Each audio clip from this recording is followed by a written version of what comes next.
Hello दोस्तों, कैसे हैं आप सब। आज की कहानी है बहू की साड़ी। कहानी को पूरा सुने, अच्छी लगे तो लाइक शेयर और चैनल को सब्सक्राइब करें। धन्यवाद। अभी सुनिधि और रमेश खाना खाने बैठे ही थे कि रमेश के घर से फ़ोन आ गया।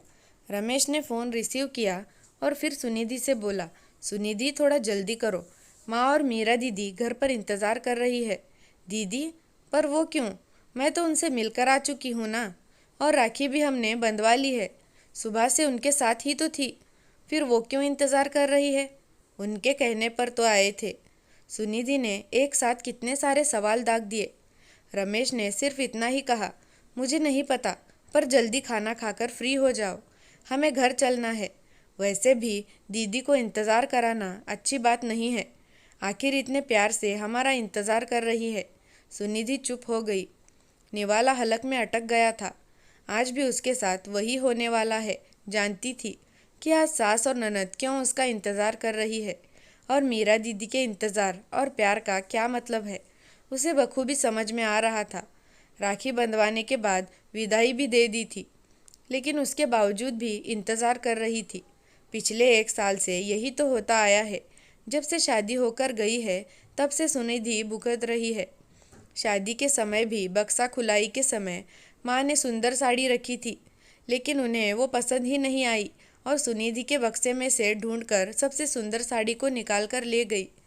वो साड़ी माँ ने स्पेशली उसके लिए कारीगरों से कहकर तैयार करवाई थी, पर उस पर तो ननद की नज़र लग चुकी थी, और सुनिधि तो नई नवेली थी, तो कुछ बोल भी नहीं पाई। और सासू माँ, वो तो खुशी खुशी सब कुछ बेटी को देने को तैयार रहती है। कितनी आराम से कह गई थी कि और चाहिए तो ले लो, भाभी है अपनी ननद के लिए तो इतना कर ही सकती है, जैसे उनका खरीदा हुआ सामान सुनिधि को देती हो। इसी तरह जब भी वो मायके से घर पहुंचती है, उसकी ननद घर पर ही उसका इंतज़ार करती हुई मिलती। शायद सास पहले से ही उसे फ़ोन करके बता देती कि सुनिधि आज अपने मायके से आने वाली है। उसकी माँ और भाभी उसे सुंदर साड़ियाँ देती हैं। उसमें से सबसे सुंदर साड़ी मीरा दीदी लेकर निकल लेती थी। कभी कभी एक तो कभी दो दो साड़ियाँ उठाकर ले जाती। बस सासू उसे ही समझाती रह जाती कि नंदों को जितना दोगी उतनी ही बरकत होगी, और वो समझौता करती रहती। इस बात पर उसके पति को भी कोई फर्क नहीं पड़ता था, और सुनिधि को वो ये कहकर बोल बहला लेता कि दूसरी साड़ी दिला दूंगा, थोड़ा समझौता कर लो। पर आज तक ऐसा हुआ नहीं। बीवी को तो ऐसे ही बेवकूफ़ बना देते हैं। आखिर उनकी जेब के पैसे थोड़ी ना खर्च हो रहे हैं। 1 साल से उसकी कई सारी साड़ियाँ ननद के हाथों में उसके लालच की बलि चढ़ चुकी थी। सुनिधि के ससुराल आने के बाद सासू माँ ने तो बाजार से साड़ियाँ खरीदना ही बंद कर दिया था। 1-2 साड़ी सुनिधि के लिए खरीद कर लाई थी, तो वो भी ज़्यादा से ज़्यादा 500-600 की होंगी। जब भी सुनिधि की ननद उसकी साड़ियाँ उठा लेती, तब सुनिधि ने प्रश्नवाचक नज़रों से देखा तो कह दिया कि तेरे पास अभी क्या कमी है, नई नई शादी हुई है तो हेवी साड़ियाँ तो तेरे पास खूब है। नई नई शादी हुई थी तो माँ और भाभी भी देने में कमी नहीं रखती थी, और मीरा दीदी उनकी सारी उंगलियाँ घी में ही थी, इसलिए जब भी आती सुनिधि की साड़ियाँ लेकर ही जाती। ये भी नहीं सोचती थी कि उस पर क्या बीत रही होगी। सुनिधि और रमेश ने फटाफट अपना खाना ख़त्म किया, और इधर माँ ने अपनी तरफ से 5 साड़ियाँ विदाई में दे दी। साथ ही भाभी ने भी साड़ी दी थी।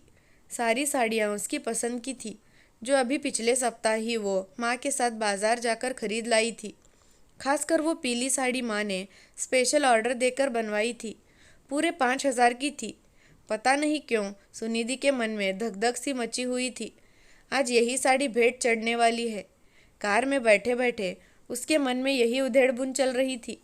घर आते आते आखिरकार मन ही मन कुछ फैसला लिया और सारा सामान लेकर अंदर गई।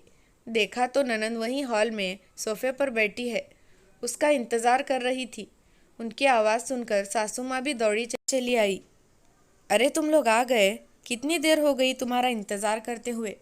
घर से कितने कॉल तो आ चुके हैं।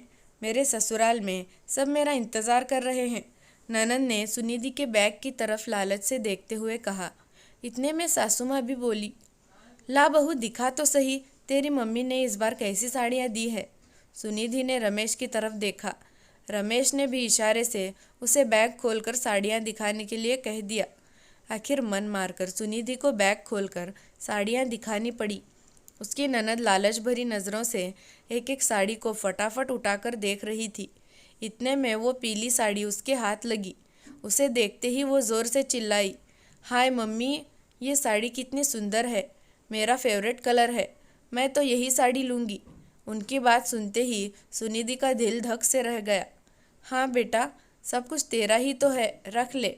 अब राखी के दिन थोड़े ना तेरे भैया भाभी तुझे मना करेंगे।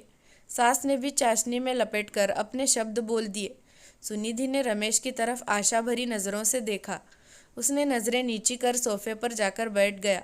इधर मीरा दीदी वो साड़ी अपने बैग में रखने को ही थी कि इतने में सुनिधि ने उनके हाथ से वो साड़ी ये कहते हुए ले ली, दीदी ये साड़ी तो मेरी मम्मी ने स्पेशल ही मेरे लिए बनवाई है, और रही बात विदाई की तो आपके भाई आपको दे चुके हैं। कहते ही सुनिधि ने सारी साड़ियाँ समेट ली और लेकर अपने कमरे में चली गई। उसके द्वारा किए गए व्यवहार की किसी को भी उम्मीद नहीं थी।